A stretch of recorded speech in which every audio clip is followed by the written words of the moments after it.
Assalamualaikum warahmatullahi wabarakatuh.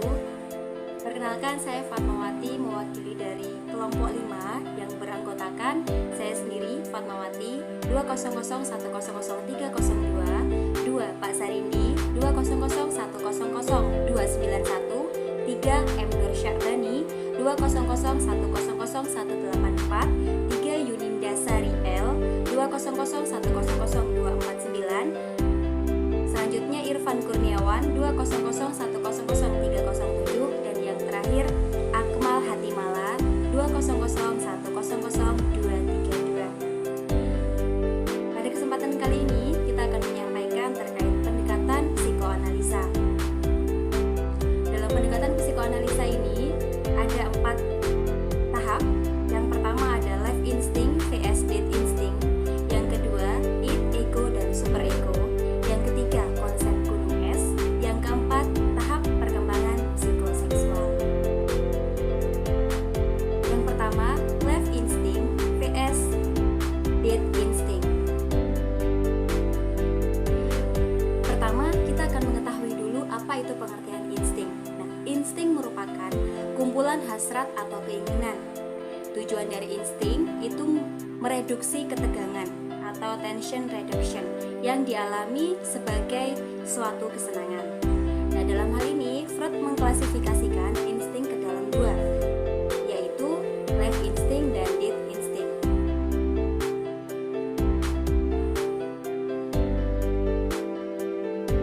Life instinct.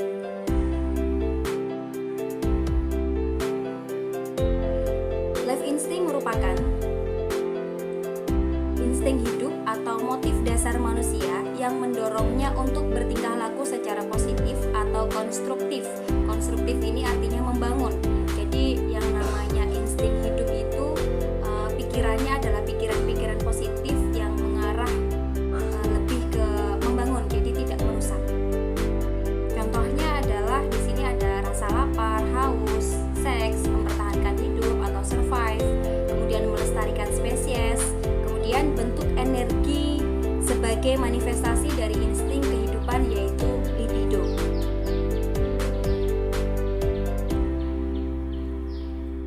Nah, libido itu apa? Libido itu adalah bagian-bagian tubuh yang sangat peka terhadap rangsangan seperti bibir atau mulut, dubur, serta organ seks. Libido sendiri merupakan energi psikis yang mendorong seseorang untuk mengejar tingkah laku dan pikiran-pikiran yang menyenangkan. Ya tadi seperti anggota-anggota seks. Selanjutnya adalah death instinct. Death instinct itu adalah daya-daya destruktif yang dapat diarahkan ke dalam diri sendiri, atau masokis, bunuh diri, atau diarahkan keluar kebencian atau agresi. Jadi death instinct, death itu kan mati ya, insting itu adalah keinginan, sehingga keinginan-keinginan yang merusak, berkebalikan dengan life instinct. Kalau life instinct itu membangun ke arah yang lebih baik, tapi kalau death instinct itu kebalikannya, jadi lebih kayak arah negatif, seperti itu. Nah, yang mempengaruhi life instinct atau death instinct ini ada 2, yaitu agresi dan seks. Menurut Freud merupakan motivator. Motivator itu motivasi, keinginan yang kuat bagi tingkah laku manusia. Sekian dan terima kasih. Nah, sekarang kita masuk pada id, ego, dan superego. Menurut Sigmund Freud, manusia memiliki struktur psikologis yang memiliki 3 elemen, yaitu id, ego, dan superego. Ketiga hal tersebut saling terpisah, namun saling tetap berinteraksi. Sigmund Freud menganalogikan ketiga elemen tersebut seperti bongkahan es yang terlihat di permukaan hanya sebagian kecil yang seluruh dari elemen. Nah, sekarang kita akan membahas ketiganya. Yang pertama adalah id. Id merupakan hal yang mendasari personalitas seseorang. Id dapat representasikan sebagai kebutuhan dasar alamiah. Contoh, makan, minum, dan seks. Id bekerja dengan menganut prinsip kesenangan. Id mencari kepuasan secara instan. terhadap keinginan dan kebutuhan manusia. Apabila kedua ini tidak terpenuhi, seseorang dapat menjadi tegang, cemas, bahkan dapat marah.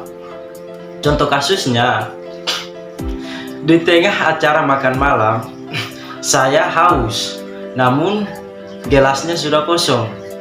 Daripada menunggu pelayan mengisi ulang gelasnya, saya mengambil gelasnya seseorang di seberang meja, lalu meminumnya. Tentu sangat mengejutkan, bukan? Nah, itulah contoh it. Sekarang kita masuk pada ego. Ego berurusan dengan kenyataan atau realita, berusaha memenuhi keinginan it dengan cara yang dapat diterima dengan sosial. Misalnya nih, dengan menunda kepuasan dan membantu menghilangkan ketegangan yang dirasakan it jika keinginan segera dipenuhi. Ego mengerti bahwa orang lain juga memiliki kebutuhan dan keinginan. Oleh karena itu, menjadi egois dalam jangka panjang bukanlah hal yang baik. Nah, yang ketiga adalah superego. Superego merupakan aspek moral dari suatu kepribadian yang didapat dari pengasuhan orang tua atau norma-norma dan nilai-nilai di dalam masyarakat, dan didasarkan pada moral dan penilaian tentang benar dan salah. Meskipun superego dan ego dapat mencapai keputusan yang sama tentang sesuatu, alasan superego untuk mengambil keputusan lebih dapat didasarkan pada nilai-nilai moral, sedangkan keputusan ego lebih dapat apa yang dipikirkan orang lain. Contohnya nih, Jojo ingin mencuri kamera milik Chris yang memiliki kesempatan dan bisa melakukannya tanpa ada yang tahu. Namun Jojo mengerti mencuri itu salah. Jadi dia memutuskan untuk tidak mencuri apapun meski ada kesempatan. Nah, begitulah paparan dari materi terkait it, ego, dan superego. Selanjutnya akan dijelaskan oleh rekan-rekan saya. Terima kasih. Latar belakang teori gunung es ini pertama kali dicetuskan oleh Bapak Psikologi Sigmund Freud. Sigmund Freud menggunakan perumpamaan gunung es ini untuk menjelaskan teori tentang pikiran manusia. Sigmund Freud mengibaratkan bagian atas. Jadi teori gunung es ini itu ada 3 bagian, ada bagian atas, bagian tengah, dan bagian bawah. Ya, mengibaratkan bagian atas gunung es yang terlihat sebagai pikiran sadar manusia, atau biasa dikenal dengan sebutan ilmiah itu conscious mind atau pikiran sadar. Selanjutnya di bagian bawah atau di bagian tengah disebut dengan pikiran prasadar, atau biasa disebut dengan sebutan ilmiah preconscious mind.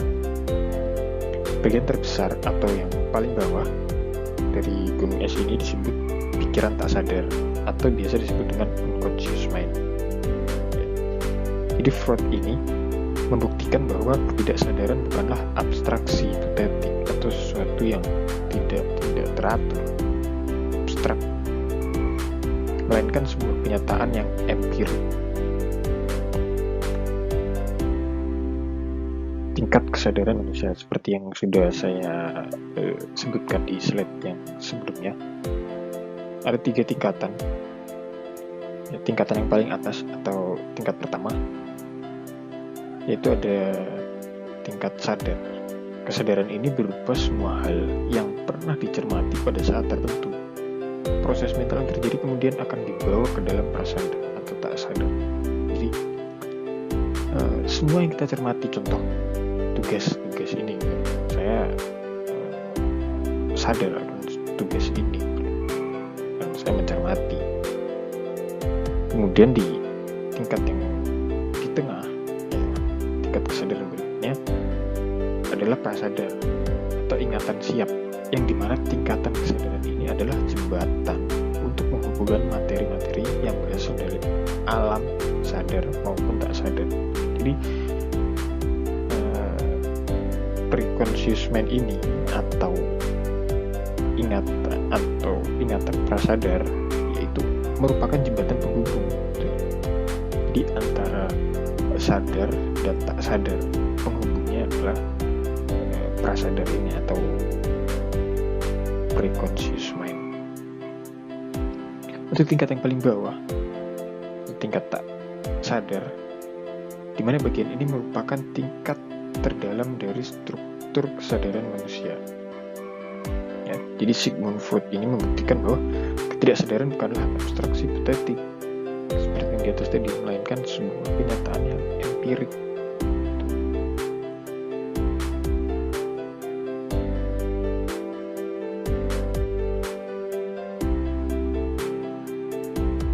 Ini menurut saya conscious mind atau pikiran sadar tadi adalah sebuah hasil dari pemikiran saya, contohnya tugas.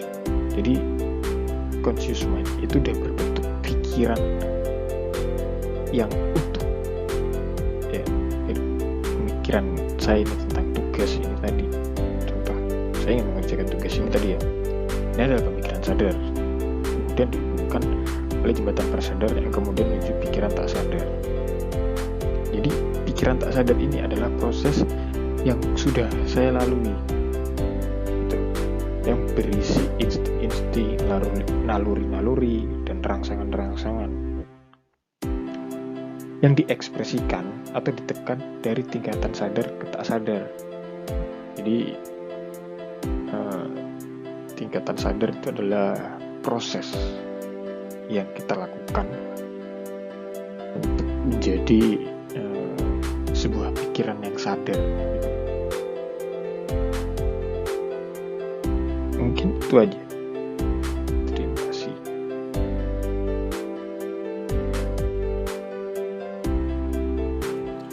Baik, Assalamualaikum warahmatullahi wabarakatuh.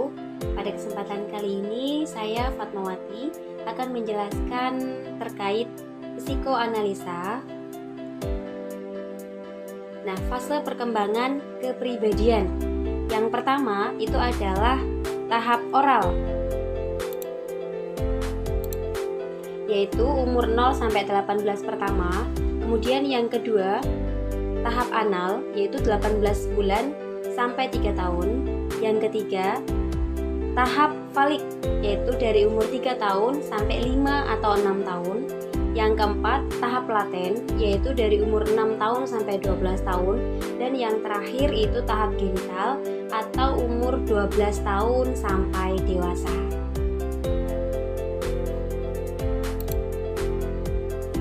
Fase perkembangan oral atau 18 bulan pertama. 18 pertama ini perkembangan seksual dimulai pada fase ini. Tingkah laku bayi, menghisap bukan hanya karena kebutuhan untuk mengambil makanan, namun dapat dianggap untuk mencari kesenangan dan kenikmatan organ seksual yang tidak ada kaitannya sama sekali dengan makanan. Jadi pada masa oral ini, bayi itu kan lebih suka kayak gigit jari, kemudian apa yang dia pegang, apa yang dia sentuh itu kan akan dimasukkan ke dalam mulutnya. Kemudian pada masa oralnya juga nyaman ketika dipelukan ibunya. Kemudian juga dia suka memainkan puting punya ibunya. Nah, itu adalah masa-masa perkembangan untuk merangsang saraf motorik bibir dan juga pencernaan. Selanjutnya adalah fase anal atau 18 bulan sampai 3 tahun. Nah, fase anal ini adalah mengeksploitasi kenikmatan pada daerah anus, menahan, mengeluarkan feses, dan lain-lain. Nah, selama fase anal, peran latihan buang air, toilet training sangat penting untuk belajar disiplin dan moral. Karena fase-fase ini kan fase-fase dia belajar untuk toilet training, sehingga bagaimana lepas pampers dan lain sebagainya. Nah, itu dimulai pada fase anal, yaitu umur 18 bulan sampai 3 tahun. Nah, Fase anal ini juga berfokus pada ketertarikan seksual anak, khususnya organ intim. Tadi yang saya sampaikan, bagian anus. Nah, pada tahap ini merasakan kesenangan di bagian anus. Perilakunya antara lain bermain-main dengan fesesnya, kemudian menahan keluarnya feses. Pada tahap ini umumnya juga bisa dilakukan toilet training pada anak.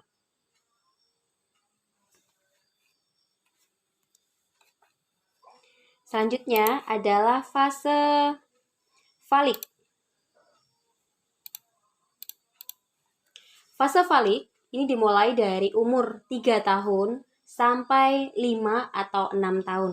Nah, fase falik ini bangkitnya birahi atau falik, mengeksploitasi aktivitas seksual, mengidentifikasi peran seksualnya, dan perhatian dipusatkan pada alat kelamin, penis pada laki-laki, dan klitoris pada perempuan. Pada tahap tersebut terjadi beberapa hal, yaitu Oedipus kompleks dan Elektra kompleks. Jadi pada umur 3 sampai 5 atau 6 tahun anak-anak tuh biasanya suka mainan alat kelaminnya karena dia mulai mengenali, oh ini tuh apa ya, oh ini tuh apa, seperti itu. Jadi namanya adalah fase falik. Selanjutnya adalah periode latensi, yaitu periode dari umur 6 tahun sampai 12 tahun. Nah, periode ini adalah sulit mengubah kebiasaan. Pada periode ini, individu sudah bisa menempatkan aktivitas seksualnya pada lingkungan luar. Masa perkembangan yang tak selesai akan berakibat pada orientasi seksual yang menyimpang. Jadi, pada masa latensi, ini pentingnya kita ajarkan pengetahuan-pengetahuan tentang seksual. Karena kalau tidak kita ajarkan, nanti akan terjadi penyimpangan-penyimpangan. Selanjutnya adalah periode genital, yaitu periode dari umur 12 tahun sampai dewasa. Nah, pada periode ini merupakan tahap akhir dari tahapan perkembangan psikoseksual, dimulai sejak masa pubertas, badan secara fisiologis tumbuh matang. Jadi masa genital ini sudah mulai kematangan. Jadi maaf kalau perempuan juga sudah mulai membesar. Kemudian kalau yang laki-laki juga sama, dari suara, dari jakun. Jadi sudah mulai pematangan-pematangan. Ini terjadi pada masa genital. Nah, pemunculan kembali hasrat seksual yang direpresi pada fase sebelumnya, seperti pada fase oral, anal, falik, dan laten, dan dari hasil semuanya itu berpengaruh pada fase ini, sehingga terjadilah perasaan cinta. Hal ini berbeda di setiap individunya. Jadi, fase-fase sebelumnya itu sangat berpengaruh pada fase selanjutnya. Betul, karena yang namanya perkembangan anak itu selalu bertahap, nih. Kalau dari awal perkembangannya sudah menyimpang, maka tahapan-tahapan selanjutnya kalau tidak segera diperbaiki juga akan menyimpang. Itulah pentingnya kita mengetahui tahapan-tahapan psikoanalisa.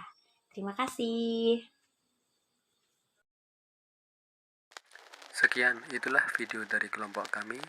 Terima kasih. Wassalamualaikum warahmatullahi wabarakatuh.